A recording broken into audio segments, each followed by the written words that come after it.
guys, how are you? Paula here. Welcome back to my channel, The Flavorful Home, and welcome to another Saturday Morning Makes.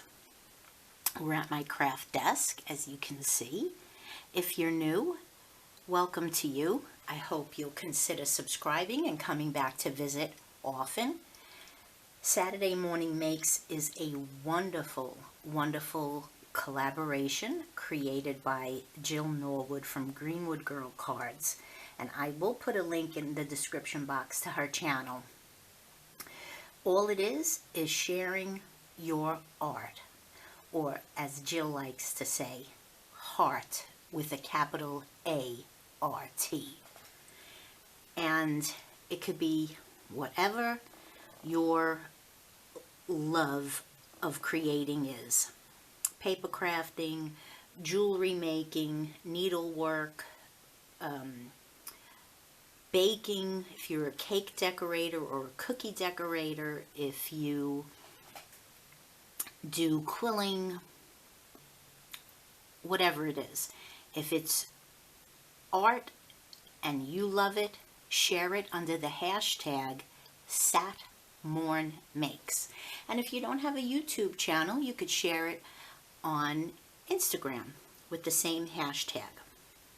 I have a couple of things I want to share with you. I'm going to start with the biggest one so that I can kind of get it out of the way. I've been working on a peppermint twist throw. I'm going to try to get it finished in time for the holidays, but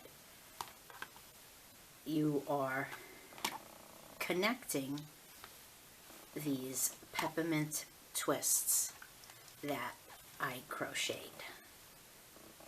And it really isn't hard to make. At first I was like, oh boy. Crocheting isn't hard. For me, the hardest part of crocheting is my hands hurt. So a lot of times I have to stop, I have to rub my hands. But these are what the twists look like, and they get connected, and as I crochet more twists, they'll be connected to make the throw bigger. So I've been working on this. This is going on to the second year now. I started probably around last December, but I just love how it comes together. It's so neat to watch the pattern come through with the different stitches. And I have found if you go on YouTube, you can search any crochet stitch and you can do it. I know nothing about knitting, but I do want to tackle that. But first I have some crochet projects that I really want to get through before I start with knitting. But just look how neat how that pattern goes. And all you're doing is a chain and then a single crochet, a half double crochet, a double crochet, double crochet, double crochet, triple or treble crochet, treble crochet, treble, and then this is a cluster stitch. It's all kind of attached, and it gives you, because you're doing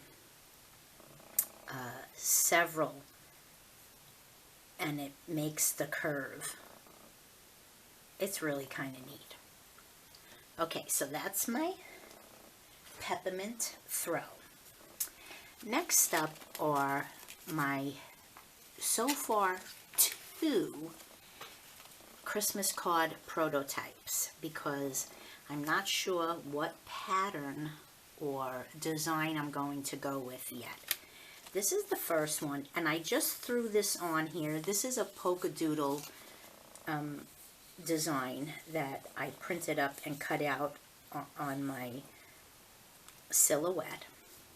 And this is I believe this is a Lori Whitlock cut file that I purchased from Silhouette. Like I said, I just put this sweet, adorable little ginger on here. I wouldn't do it alone because it almost gets lost in this pattern. I just wanted something on there so I could get an idea. But the card opens like this, and as you can see, so you would, and your sentiment would go here, but it would stand like so. It kind of almost is like this is floating on it, but I really like that. And then this is the second one. When my daughter and I went to Scrapbook Expo, we saw one of the stamp shops there had a card similar to this with little snowmen.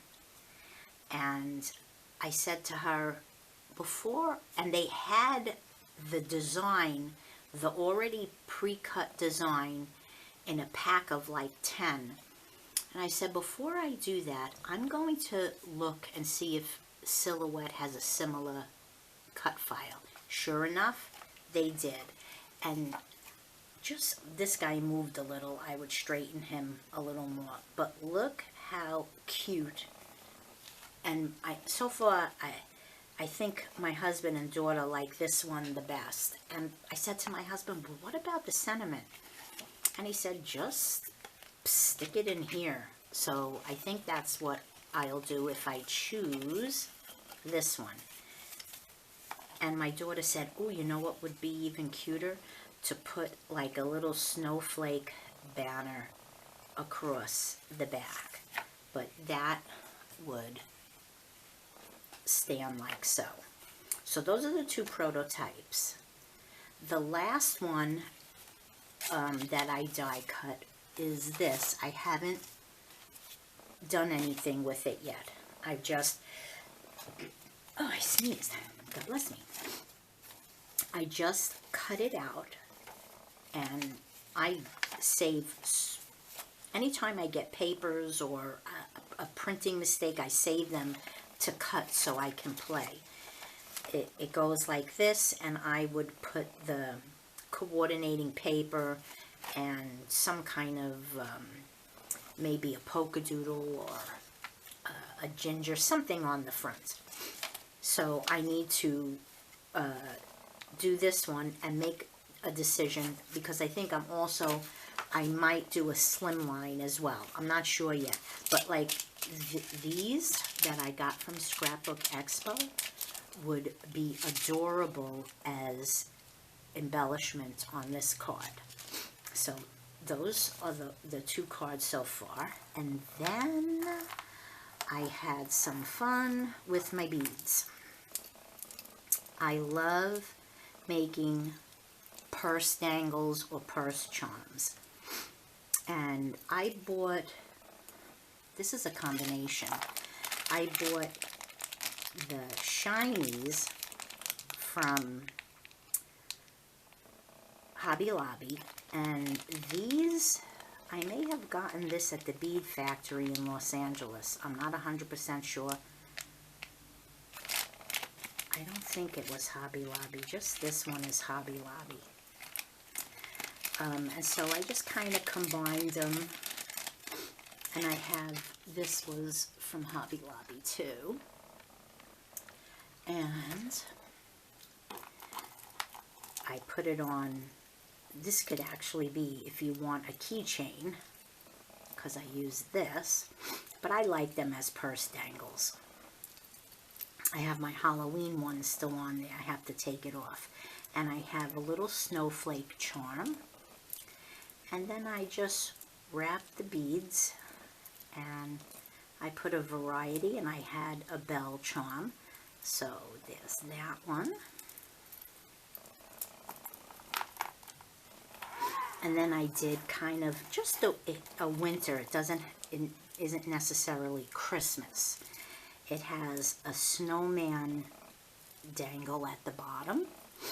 And this one I did a lobster clasp. And a snowflake at the top. And I did some white and silver and ice blue. And that's just kind of a winter dangle. And then I did this one, and I really like this guy. This guy is the Santa dangle. And what I like about him is there was star charms in that bead collection. But let me see if I could grab one and show you. The star, I don't know if I'll be able to grab one. The hole in the star is very large. No, I can't grab it. I'll see if I could. It would be too big to sit, so I used these two red beads to hold the star in the middle, and then I wrapped it, and I just put one at the bottom, one at the top, and then I did various size greens and reds, some a little metallic like, and I put a wreath at the top, and this metallic like silver, I made it be the center, and then a lobster clasp. And I really like the way this one came. But very, very nice. So, in between cooking like a fiend for Thanksgiving, between bread and pie baking and all the sides and whatnot, I've been having a little fun creating.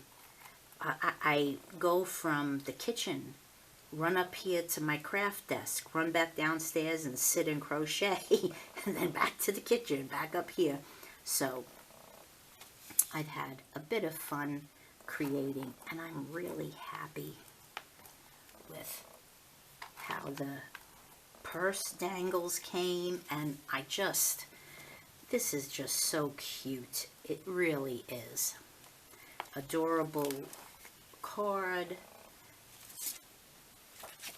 I know I'm going to have a hard time deciding, but I got to get on the ball so that I could finish.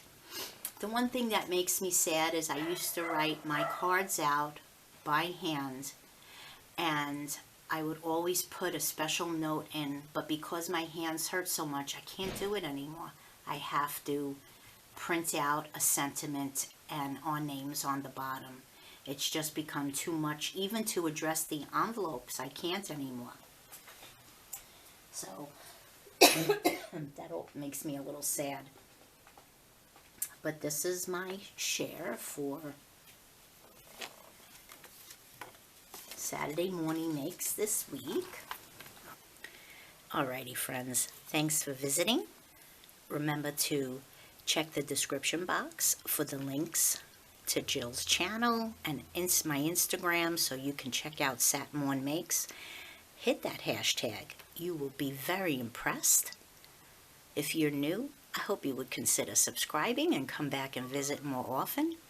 Until next time, go create something wonderful. Bye-bye.